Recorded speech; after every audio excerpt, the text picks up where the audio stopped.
Hello! Thank you for joining me today. Together, in partnership with Christian Rock Song of the Day, we're going to take a look at today's song, Centurion's Rant, by Light Up the Darkness, referencing nothing but logic to talk about what the song really means.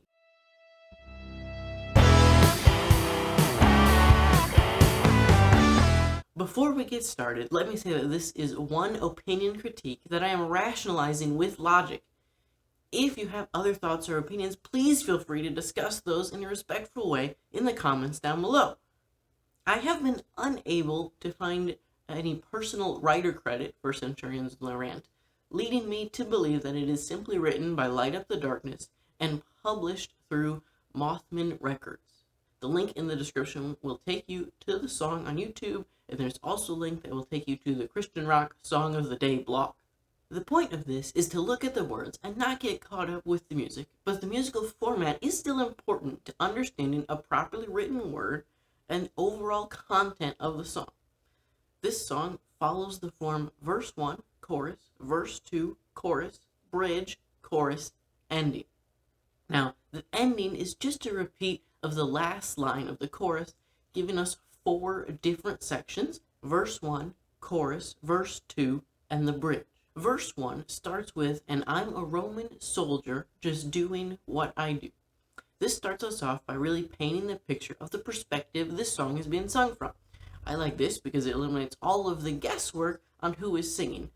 The end here, however, is a little disappointing. And is something that bridges 2 points. But it is the first word, meaning there is no point before it to bridge to this line.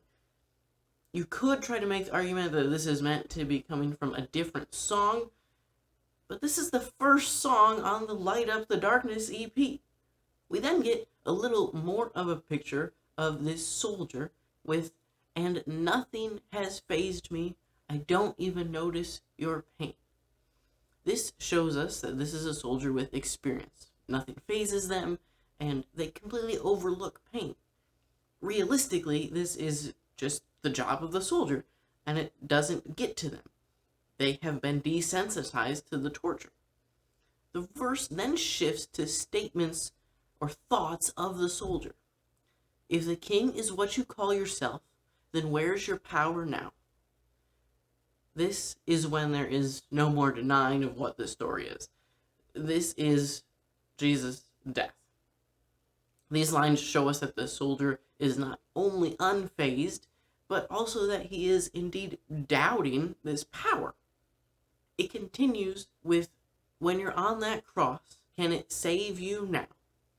In context, I don't think this is hard to follow, but because we just split it up, I will say that the "it" here is the power that was being asked about in the previous line. That is the first verse.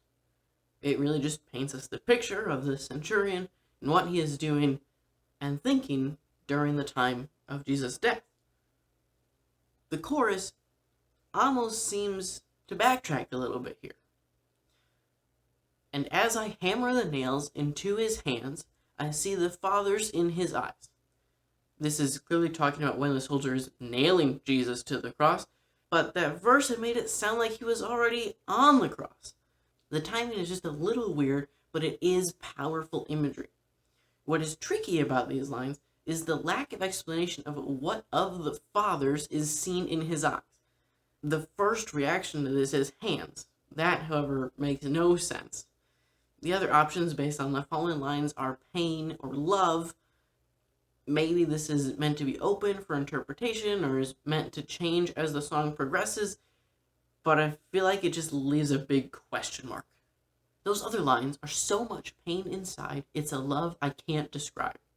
This is interesting because we already stated that the centurion doesn't notice the pain, but here is the pain.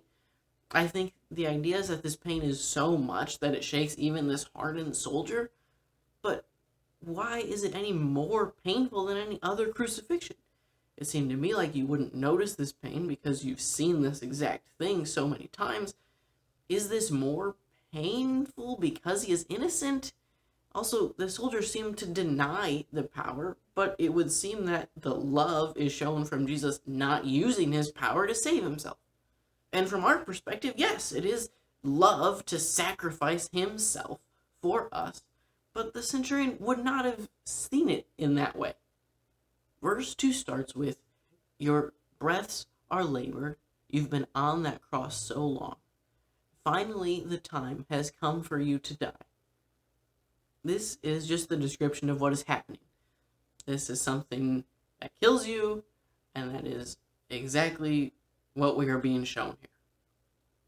The rest of the verse is as follows. "But I have to shove the spear in your side. Blood and water rain down. Your death is on my hands." If you are familiar with the story, then you know that this is a test to make sure the person is indeed dead. This is interesting because with either hands or mind, it seems to be a shift in the soldiers' thinking. They seem to not care and nothing fazed them, and now they are the reason for this man's death. They are blaming themselves.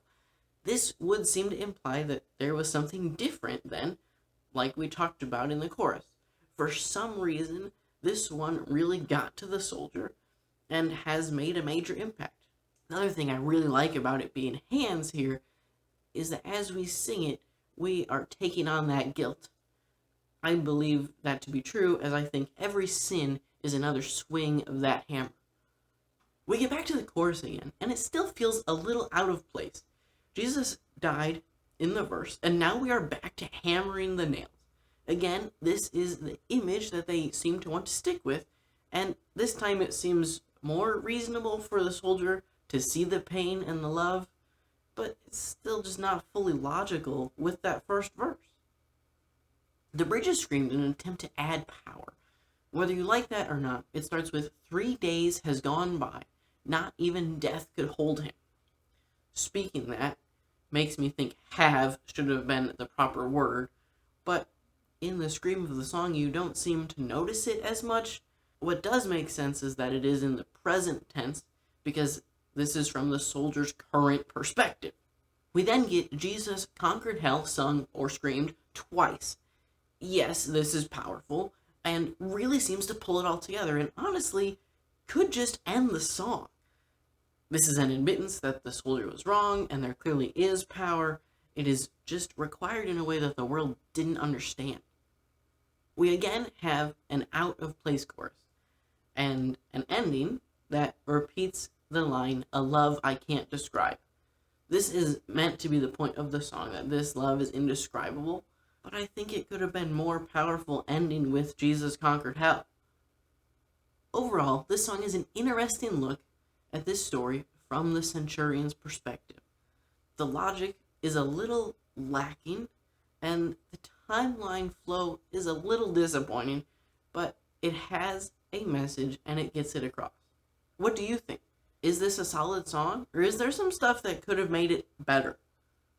Let me know in the comments your thoughts. Just remember to be polite and respectful. If you happen to enjoy this style of music or are looking for other songs like this, then check out Christian Rock Song of the Day. It is my other project that simply posts a Christian song every day with the idea that one positive song can have a positive impact on your life. Thank you for watching, and until next time, think before you sing.